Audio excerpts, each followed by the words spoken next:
Hello students, welcome again to our the dimension series. इस series में हम NEET के कंप्लीट सिलेबस में मेंशन सारी क्वांटिटीज की डायमेंशन लिखना सीखेंगे।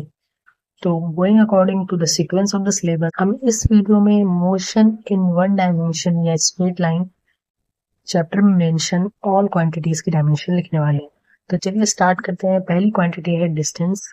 जो है वो होती है दो पॉइंट के बीच की दूरी या दो पॉइंट के बीच की लेंथ। तो डिस्टेंस को हम मेजर करते हैं मीटर में, तो इसकी जो डायमेंशन है वो लेंथ के बराबर होती है। ठीक है। अगेन दूसरी क्वांटिटी जो है वो है displacement. Displacement is the shortest distance between the two points, यानी कि दो पॉइंट्स के बीच में स्ट्रेट लाइन की डिस्टेंस कह सकते हैं या हम शॉर्टेस्ट डिस्टेंस कह सकते हैं। डिस्प्लेसमेंट को भी हम मीटर में ही रिप्रेजेंट करते हैं, लेंथ की ही एक फॉर्म है। तो डिस्प्लेसमेंट की जो डायमेंशन है वो भी लेंथ के बराबर होती है। Okay. Next quantity is speed या एवरेज स्पीड। तो स्पीड को हम लिख सकते हैं, स्पीड का जो हमारा फॉर्मूला होता है वो होता है लेंथ डिवाइड बाई टाइम, या इसकी यूनिट कह सकते हैं मीटर पर सेकेंड। जो फॉर्मूला होता है वो होता है distance divide by time. Distance divide by time. Distance की डायमेंशन हमें पता है लेंथ हो गई, और टाइम की डायमेंशन हो गई टी। तो जो स्पीड है इसकी डायमेंशन हो जाएगी, स्पीड की डायमेंशन हो जाएगी एल टी माइनस वन, कि टी डिवाइड में है तो इसको जब हम ऊपर भेजेंगे तो इसकी जो पावर है उसका साइन चेंज हो जाएगा। तो इसको हम लिख सकते हैं एल डिवाइड बाई टी, या फिर एल टी माइनस वन लिखने का सही तरीका है। ठीक है। और average speed basically total distance upon total time होता है। तो एवरेज स्पीड का जो फॉर्मूला होता है वो होता है total distance divide by total time.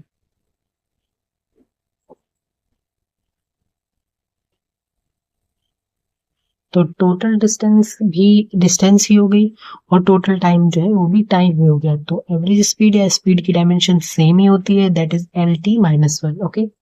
Next quantity is velocity. Velocity जो है वो एक वेक्टर क्वांटिटी है, और इसका फॉर्मूला जो होता है वो डिस्प्लेसमेंट डिवाइड बाई टाइम। ठीक है। Displacement is shortest distance, and displacement की डायमेंशन हमें पता है लेंथ होती है। तो यहां से हम लिख सकते हैं डिस्प्लेसमेंट को एल और टाइम को टी। तो इसका जो डायमेंशनल फॉर्मूला बनेगा वो एल टी माइनस वन बनेगा, यानी कि स्पीड के बराबर। स्पीड और वेलोसिटी की डायमेंशन सेम होती है। अगेन एवरेज वेलोसिटी और velocity same as average speed and speed, दोनों की डायमेंशन सेम ही होगी, क्योंकि एवरेज वेलोसिटी का फॉर्मूला होता है total displacement divide by total time.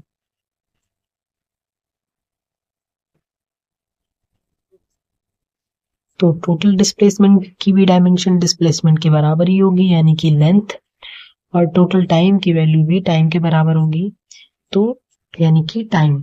तो इसकी डायमेंशन भी एल टी माइनस वन ही आती है। ओके।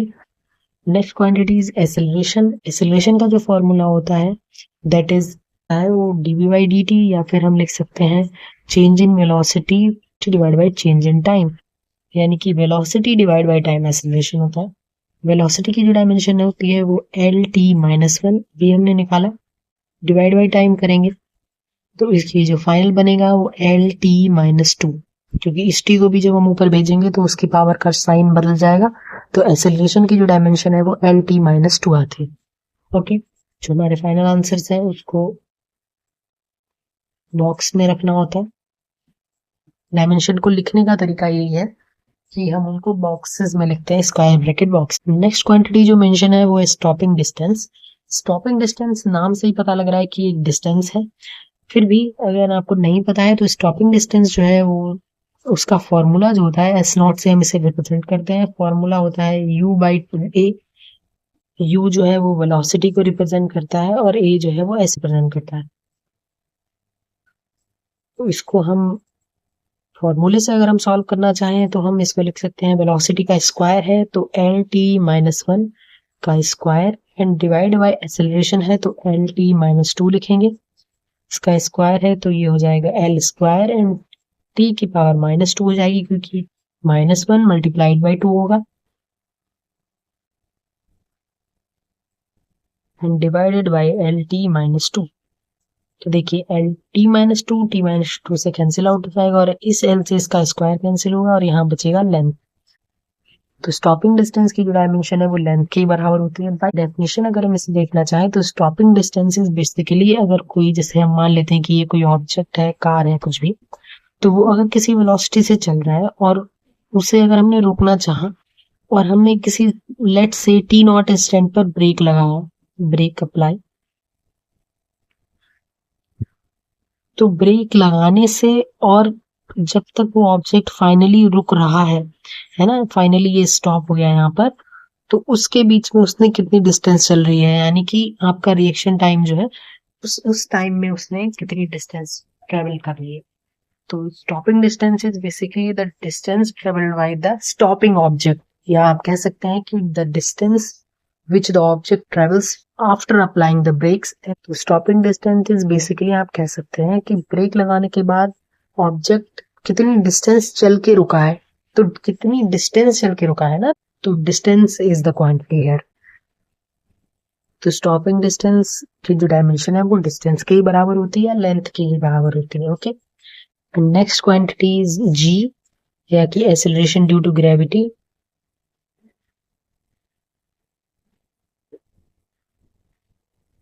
अगेन नाम से ही मेंशन है एक्सेलरेशन ड्यू टू ग्रेविटी, यानी कि एक्सेलरेशन की बात हो रही है। फिर भी अगर हम बाय डेफिनेशन जाना चाहें तो g is the acceleration provided by the gravitational force, यानी कि अगर किसी ऑब्जेक्ट पर ग्रेविटेशनल फोर्स लग रहा है, उस फोर्स की वजह से उसका कितना एक्सेलरेशन डेवलप हो जाएगा, वो एक्सेलरेशन ड्यू टू ग्रेविटी कहलाता है। ठीक है, तो अगर इसकी वैल्यू से हम जाते हैं, वैल्यू होती है g की 9.8 मीटर पर सेकंड स्क्वायर एग्जैक्ट। अगर कैलकुलेशन के लिए हम इसे 10 मीटर पर सेकंड स्क्वायर भी लिख लेते हैं, तो यहाँ से हम इसकी यूनिट से देख सकते हैं, metre is the length and divide by second square, यानी कि टाइम का square, that is L T minus two. Again ये इजी है, ये नाम से ही मेंशन हो रहा है कि एक्सेलरेशन ड्यू टू ग्रेविटी, मतलब एक्सेलरेशन की बात हो रही है ना, तो आप इसको वैसे भी समझ सकते हैं कि ये एक टाइप का एक्सेलरेशन ही हो गया, एक क्वांटिटी की तरह मेंशन है, इसलिए मैंने इसको अलग से बताया। Okay, and the next quantity is relative velocity।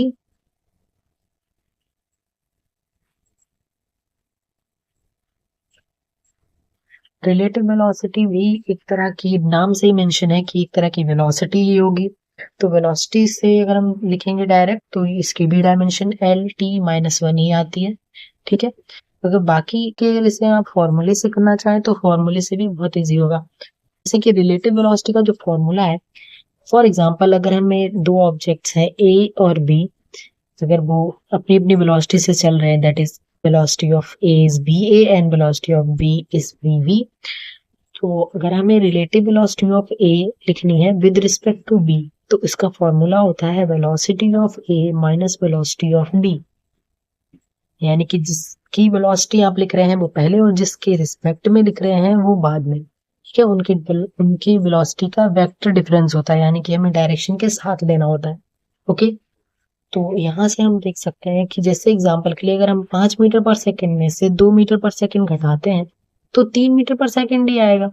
Obviously मतलब मेरे कहने का हुआ कि आप वेलोसिटी में से वेलोसिटी माइनस करेंगे तो आंसर में वेलोसिटी ही आएगा, है ना। तो यहाँ से हम एक और चीज सीखते हैं कि सम या डिफरेंस दोनों का जो रिजल्ट है वो उसी क्वांटिटी के बराबर होता है ना, like the principle of homogeneity said. Okay, तो यहाँ से हमें पता लगता है कि रिलेटिव वेलोसिटी की जो डायमेंशन है वो वेलोसिटी की डायमेंशन के ही बराबर होगी, L T minus one. Next quantity जो इस चैप्टर में मेंशन है वो है रिलेटिव एक्सीलरेशन।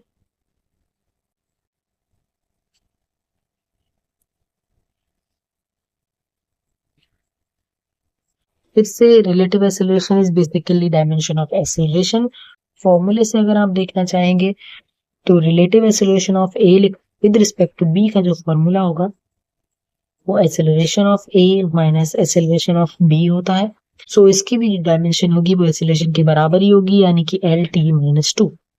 ठीक है, तो ये थी हमारी सारी क्वांटिटीज जो मोशन इन स्ट्रेट लाइन के चैप्टर में मेंशन है। अगर कोई क्वांटिटी रह गई हो जो मैंने मिस कर दी तो आप बता सकते हैं कमेंट सेक्शन में, मैं नेक्स्ट वीडियो में उसे कवर कर लूंगी। एंड हमारे साथ बने रहिए क्योंकि आगे आने वाले हर चैप्टर की हर क्वांटिटी को हम डायमेंशनली डिस्कस करने वाले हैं। And thank you.